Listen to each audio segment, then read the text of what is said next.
આજે તો સવારમાં જ વરસાદ આવી ગયો હતો એટલે કામે આપણે જવાનું નહોતું. પછી ઘરકામ બધું ઉપાડ્યું અને પછી ચાલુ કરી દીધા પોતા મારવાના.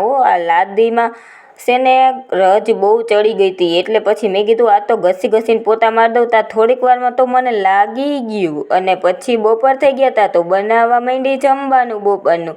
અને પછી બનાવવાની ચાલુ કરી રોટલી. પછી બાઈ કહે કે બેન આજે ભડકાના લાડવા બનાવની. પછી મેં બધાય મૂઠિયા વારી લીધા હતા અને પછી મૂઠિયા તળવા લાગી ગઈ. પછી મૂઠિયા બધાય તળાઈ ગયા હતા અને પછી અમારે હેમાંશુ આવી ગયો હતો ને હેમાંશુ કે ફૂઈ પુષ્પારાજ ઝુકેગા નહીં સાલા. અને પછી મૂઠિયાનો આપણો ભૂકો કરવાનો હતો. પછી કરી દીધું મિક્સર ચાલુ અને પછી હેમાંશુ મારે ભેરો ને ભેરો.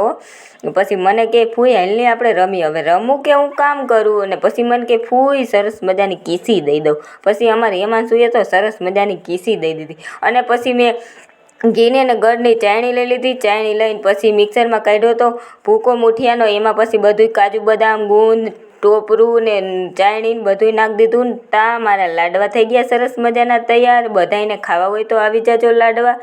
અને પછી બપોર થઈ ગયા હતા તો બેસી ગયા જમવા. અને જમવામાં આજે દાળ ઢોકળી ને ગાંઠિયાનું શાક ને એવું બધું હતું. અને પછી 6:30 વાગે ઉઠી અને પછી હેમાંશુ ભાગ ખાતો હતો તો પછી ભાગ ખાઈ લીધો. અને પછી સાંજ પડી ગઈ હતી તો જમવાનું પાછું બનાવવા લાગી ગઈ. અને આજે આપણે ઘઉંની રોટલી ને ઢોકળીનું શાક બનાવવાનું હતું. ત્યાં થોડીક વારમાં મારું જમવાનું બની ગયું. અને વિડીયો સારો લાગ્યો હોય તો લાઈક શેર સબસ્ક્રાઈબ ને જય માતાજી બધાને.